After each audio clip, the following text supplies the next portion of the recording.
Halo guys, ketemu lagi sama aku Vika Syamilia Salama. Di video kali ini aku akan menjelaskan tentang materi micro teaching yang udah aku buat RPP-nya gitu kan. Jadi di sini saya akan menjelaskan tentang materi yang saya buat gitu. Langsung aja ya kita masuk ke videonya. Oke.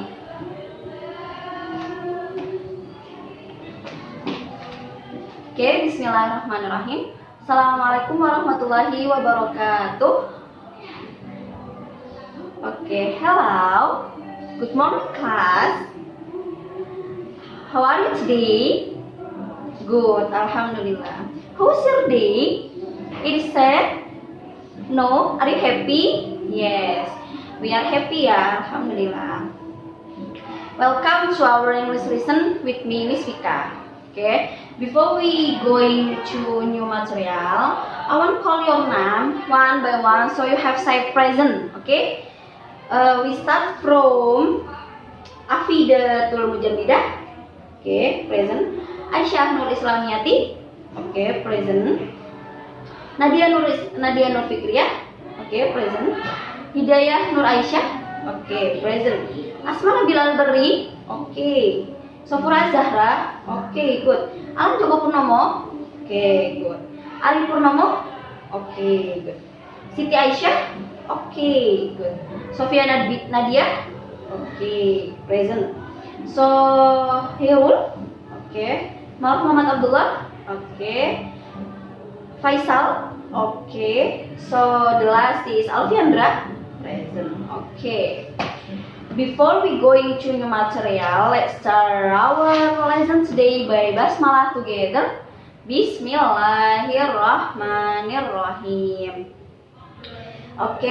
Now we going to new material. New material of this morning is about news item text.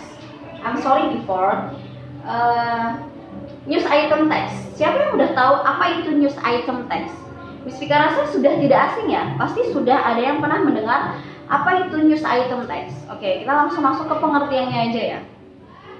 Pengertian dari news item text itu adalah news item text adalah jenis teks dalam bahasa Inggris yang memberikan informasi akan sebuah peristiwa penting. Yang layak dijadikan berita, news. Jadi peristiwa penting yang dijadikan berita gitu kan. Dalam teks bahasa Inggris gitu kan. Makanya disebut dengan news item text.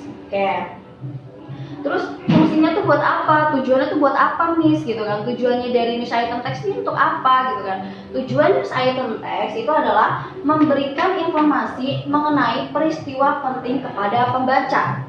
Nah, jadi kita sebagai penulis gitu kan, penulis sebuah news item text ini itu memberikan informasi kepada pembaca yang membaca dalam sebuah teks ini gitu ya.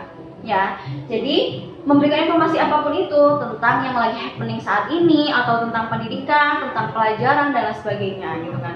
Kepada siapa tujuannya? Kepada pembaca yang ingin membaca gitu. Nah, dari news item text ada pengertian dan ada fungsinya juga. Sekarang kita masuk ke struktur news item text.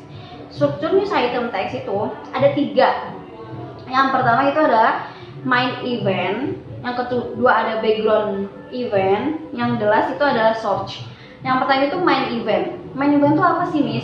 Main event itu adalah bagian yang menceritakan tentang ringkasan dari suatu kejadian atau peristiwa utama dalam teks tersebut. Jadi tentang ringkasan dari suatu kejadian peristiwa penting gitu ya. Tentang teks ini, tentang teks tersebut gitu. Itu yang disebut dengan main event. Yang kedua ada background event. Background event itu apa, Miss? Bagian yang menceritakan tentang latar belakang kejadian atau peristiwa yang terjadi. Bagian ini meliputi siapa saja yang terlibat, di mana, bagaimana peristiwa tersebut terjadi, seperti itu ya. Terus yang terakhir itu adalah source. Source itu apa? Sumber ya. Sumber, bagian yang menceritakan tentang komentar, saksi kejadian, pendapat para ahli, dan sebagiannya mengenai peristiwa atau kejadian yang diberikan. Biar lebih jelasnya Miss Vika tulis, kalian juga bisa ikut tulis ya, student. Ini kita akan masuk ke dalam struktur news item. Struktur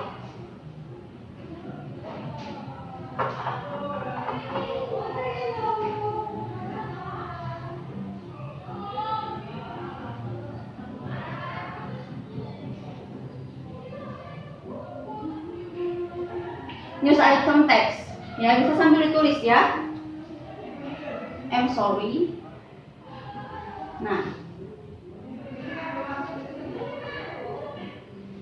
Nah, yang pertama itu ada yang tadi kita bahas tentang main event. Apa? Main event. Main event itu apa, Miss? Main event itu tentang peristiwa utama, bagian yang menceritakan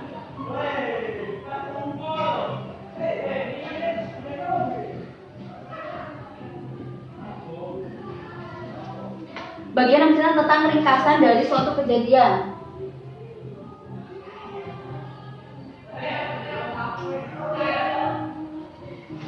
Suatu kejadian atau peristiwa utama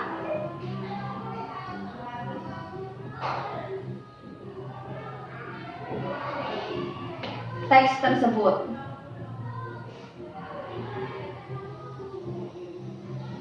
Nah, main event ini adalah peristiwa kejadian gitu kan, peristiwa utama yang peristiwa kejadian utama. Yang pertama struktur dari struktur news item yang pertama itu ada main event, bagian yang menceritakan ringkasan suatu kejadian atau peristiwa utama teks tersebut gitu ya.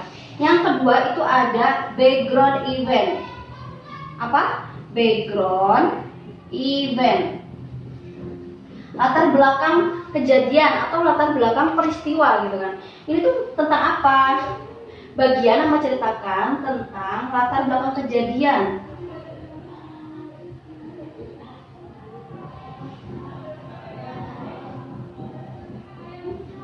Latar belakang kejadian atau peristiwa yang terjadi.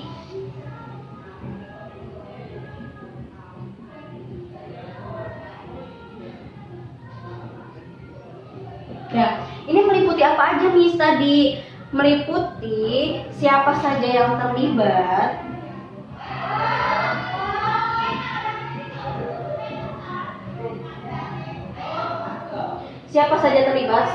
di mana, bagaimana peristiwa tersebut terjadi, siapa saja yang terlibat, di mana,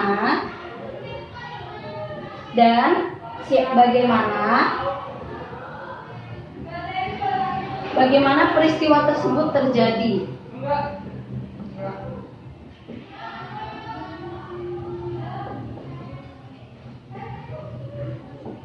Oke, jadi struktur news item yang pertama kita review lagi ya. Yang pertama itu ada main event. Main event itu yang bagian yang menceritakan ringkasan suatu kejadian atau peristiwa utama teks tersebut. Yang kedua itu tentang background event. Background event itu apa, Miss? Background event itu bagian yang menceritakan latar belakang kejadian atau peristiwa. Nah, meliputi apa aja nih? Meliputi siapa saja yang terlibat, di mana, dan bagaimana peristiwa tersebut terjadi. Nah, dari struktur item ini, yang terakhir itu ada source atau sumber. Yang terakhir itu source. Source itu tentang apa, Miss? Tentang bagian yang cerita tentang komentar sang saksi kejadian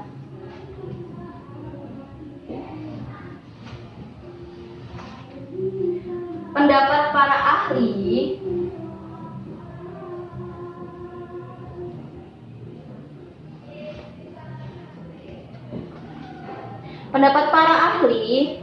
sebagiannya mengenai peristiwa atau kejadian yang diberikan. I'm sorry.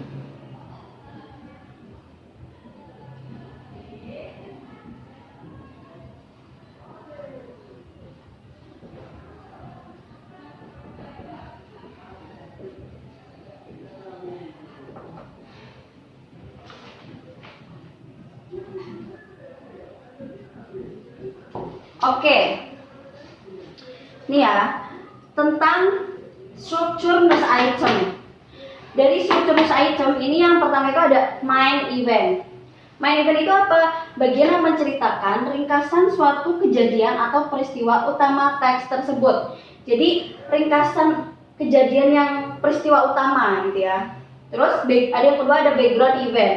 Background event itu tentang apa? Tentang latar belakang kejadian atau peristiwa yang terjadi. Terus meliputi siapa saja yang terlibat, di mana, bagaimana peristiwa tersebut terjadi gitu ya. Yang terakhir itu ada source. Nah, source komentar, source bagian yang menceritakan tentang komentar, saksi kejadian, pendapat para ahli, sebagiannya mengenai peristiwa atau kejadian yang diberikan. Itu source. Nah, sekarang kita masuk ke contohnya ya. Miss Vika rasa kalian sudah pernah banyak dengar tentang tentang contoh-contoh teks ya. Jadi kalian tentang contoh-contoh teks ini Miss Vika rasa kalian sudah banyak yang tahu gitu ya. Oke, Miss Vika bacakan ya salah satu contoh dari news item text. Oke, listen. Amazon Prime Day will actually be 2 days this year. Amazon Prime Day will return for the 5th time next month, and this year the discount holiday will run for 2 entire days. Amazon announced that Prime Day this year will start at midnight on Monday, July 15, and run for 48 hours. The company boasts that the event will include more than 1 million deals around the world, such as step discount on Alexa-enabled device. In 2019, Prime Day lasts 39 hours, which was larger than in prior years. Amazon test out its inaugural Prime Day in July of 2015 to celebrate its 20th anniversary. It designed the day to replicate Black Friday for Amazon Day Hearts. Jadi ini utamanya tuh apa? Ini tentang diskon besar-besaran di Amazon Prime Day gitu ya. Jadi ini utamanya itu di diskon atau besar-besarannya Prime Day Amazon Prime Day gitu ya. Jadi atau Miss Vika bacakan artinya biar kalian paham ya. Amazon Prime Day akan dilaksanakan kembali untuk kelima kalinya di bulan depan, dan tahun ini diskon akan berlangsung selama 2 hari penuh, makanya 48 jam. Oke, Amazon mengumumkan bahwa Prime Day tahun ini akan mulai pada Senin 15 Juli dan berlangsung selama 48 jam. Amazon mengatakan bahwa acara ini memberikan jutaan penawaran dari seluruh dunia, seperti diskon besar untuk Alexa. Di tahun 2018, Prime Day berlangsung selama 36 jam. Jadi tahun yang akan datang itu lebih besar ya, lebih banyak waktunya. Sedangkan di tahun 2018 ini di 2018 ini cuma 36 jam. Kemudian lebih lama di tahun sebelumnya. Amazon mengatakan Prime Day pertama kali di Juli 2015 untuk merayakan ulang tahunnya yang ke-20. Prime Day direncanakan untuk untuk Black Friday untuk penggemar Amazon gitu. Jadi news item text itu lebih ke kita membuat sebuah news item text yang seperti Miss Vika jelaskan gitu ya. News item text itu adalah teks bahasa Inggris yang memberikan informasi akan sebuah peristiwa penting yang layak dijadikan berita atau yang layak dijadikan news gitu kan. Nah kemudian fungsinya untuk apa? Memberikan informasi mengenai peristiwa apa? Peristiwa apapun itu yang lagi terjadi saat ini gitu kan. Terus habis itu masuk ke struktur news item. Struktur news item itu ada apa aja Miss gitu kan. Struktur news item itu ada main event, background event, and the last is source. Apa itu main event? Main event itu bagian yang menceritakan ringkasan suatu kejadian atau peristiwa utama teks tersebut. Terus yang kedua itu adalah background event. Main event itu ringkasan utama gitu ya, kejadian, peristiwa utama atau kejadian utama gitu kan. Kalau background event itu menceritakan tentang latar belakang kejadian atau peristiwa kejadian, latar belakangnya, backgroundnya apa gitu ya. Nah, itu meliputi apa aja, Miss? Meliputi siapa saja yang terlibat, di mana, dan bagaimana peristiwa tersebut terjadi. Kemudian yang terakhir itu ada source. Source itu berisi bagian yang menceritakan tentang komentar, saksi kejadian, pendapat para ahli, sebagiannya mengenai peristiwa atau kejadian yang diberikan. Nah, Miss Vika juga sudah kasih contoh tadi ya tentang Amazon Prime Day. Jadi itu menceritakan tentang diskon besar-besaran yang akan diselenggarakan kayak big sale banget dalam 2 hari berturut-turut diskonnya gitu ya. Nah, Miss Vika kasih, sebelum kita tutup ya, Miss Vika kasih tugas dulu. Tugasnya yaitu kalian mencari news item text, satu news item text, dan kalian Miss Vika kasih 2 tugas. Tugas yang pertama yaitu kalian mencari news item text. Yang kedua, kalian membuat news item text tentang apapun itu, terserah ya. Minggu depan atau next week kita akan ketemu lagi dan kita akan membahas tugas yang Miss Vika berikan gitu ya. Before I close this lesson, want to ask, mungkin ada yang mau tanya dulu gitu sebelum Miss Vika tutup. Oke, Miss Vika rasa sudah cukup ya. Kalau tidak ada yang mau bertanya, kita ketemu next week. Let's we close our lesson today by hamdalah together. Alhamdulillahirabbil alamin. I think enough. If I have some mistake, I hope you all to pardon me. And last I say, wassalamualaikum warahmatullahi wabarakatuh. Bye bye. Thank you all. Oke guys, tadi saya sudah aku sudah memberikan materi tentang news item text. Jangan lupa di subscribe. Terus juga semoga video ini bermanfaat. Terus kalau misalnya memang ada yang salah dari pengucapan dan lain sebagainya, mohon maaf yang sebesar-besarnya. Nanti bisa di kolom komen untuk mengenai koreksiannya. Gitu ya. Bye bye. Assalamualaikum.